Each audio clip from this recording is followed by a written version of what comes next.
तो दोस्तों इस वीडियो में देखेंगे इस समय भयंकर जब लू लग रही है तो इसके इलाज के बारे में जानेंगे।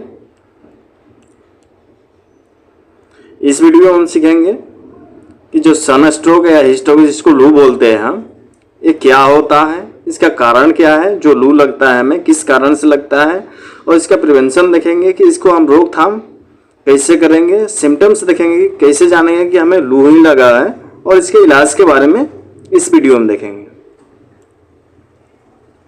पहले जान लेते हैं सन स्ट्रोक और हीट स्ट्रोक क्या होता है। तो जो हीट स्ट्रोक और सन स्ट्रोक होता है यह एक घातक बीमारी होता है, इससे जान भी जा सकती है। जो सन स्ट्रोक और हीट स्ट्रोक होता है जिसके कारण क्या होता है, शरीर हमारा जो बहुत ही गर्म हो जाता है, लगभग हमारा टेम्परेचर 104 डिग्री फ़ारेनहाइट के पास पहुंच जाता है, जो डिग्री सेल्सियस पर कितना होता है 40 डिग्री के सेल्सियस के आसपास होता है। जनरली हमारे शरीर का जो टेम्परेचर होता है 37 डिग्री सेल्सियस के आसपास होता है। तो हीट स्ट्रोक जिसे सन स्ट्रोक भी कहा जाता है, यानी जो हीट स्ट्रोक है उसके सन स्ट्रोक भी बोला जाता है, यानी दोनों नाम सेम ही है। हाइपरथर्मिया गर्मी से संबंधित बीमारी का सबसे गंभीर जो ये हीट स्ट्रोक है सबसे गंभीर बीमारी है। अब जान लेते हैं सन स्ट्रोक या हीट स्ट्रोक जो होता है इसके कारण क्या क्या है। सबसे पहला कारण इसके जानते हैं, जो टेम्परेचर हमारे सराउंडिंग में वातावरण का बढ़ जाता है, या हम जिस वातावरण में काम करते हैं अगर उसका टेम्परेचर ज़्यादा रहता है तो उसके कारण हीट स्ट्रोक और सन स्ट्रोक जो होते हैं वो हो जाते हैं। ज़्यादा हम काम करते हैं सनलाइट में, यानी जब धूप ज़्यादा निकला हो उस टाइम हम काम करेंगे तो हमें लू लग सकती है, या डायरेक्ट जब हीट के संपर्क में यानी जब उष्मा के संपर्क में हम आ जाते हैं तो हमें सन स्ट्रोक या हीट स्ट्रोक लग जाता है। या हम गर्मी के दिनों में कम पानी पीते हैं, यह भी एक कारण है हीट स्ट्रोक और सन स्ट्रोक, जिसे हिंदी में लू लगना बोलते हैं।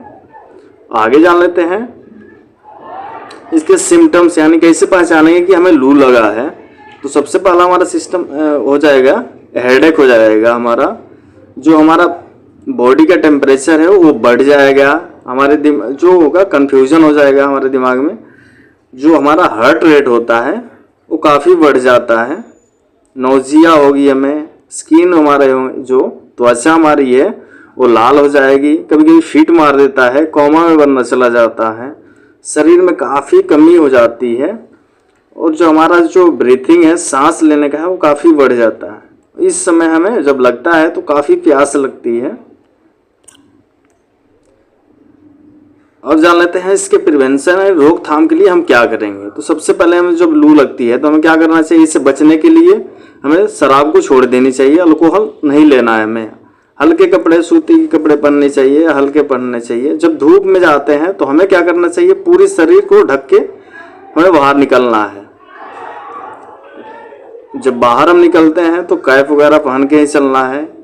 हमें कोशिश करना है कि बाहर कम से कम जाया जाए, और गर्मी के दिनों में जो आजकल समय चल रहा है क्या करना है, ज़्यादा से ज़्यादा जितना पानी हो सके हमें पीना है। अब आगे जान लेते हैं कि जब लू लगती है तो उस व्यक्ति को हमें क्या क्या खिला सकते हैं। तो सबसे पहले तरबूज खिलाना है, कच्चे आम का जूस पिलाना है, कोकोनट वाटर जिसको नारियल पानी बोलते हैं, नींबू पानी और अंगूर, ये सब चीज़ों को जैसे हरी साग सब्जियाँ है तो उनको ज़्यादा से ज़्यादा खिलाना है।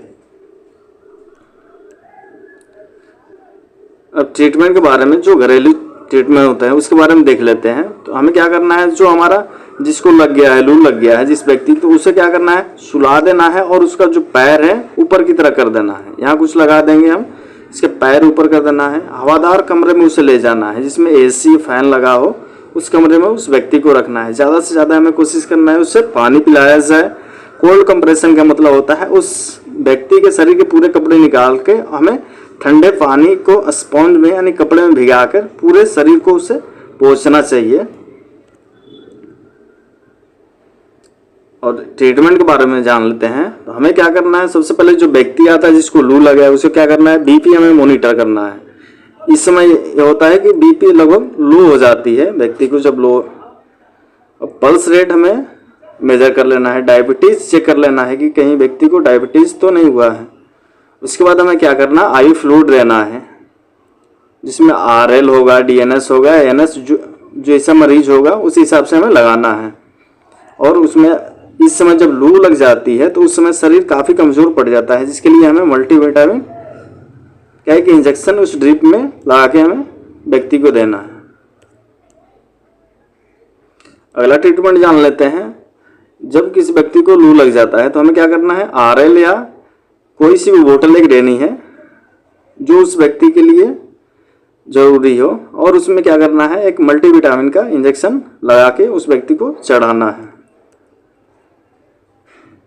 और जब भी कभी कभी ऐसा होता है कि जिस व्यक्ति को लू लग जाता है तो दौरे आते रहते हैं, उससे बचने के लिए हमें क्या करना है, टाइप का एक उसे देना चाहिए, जिससे ये दौर बंद हो जाएगा उसका।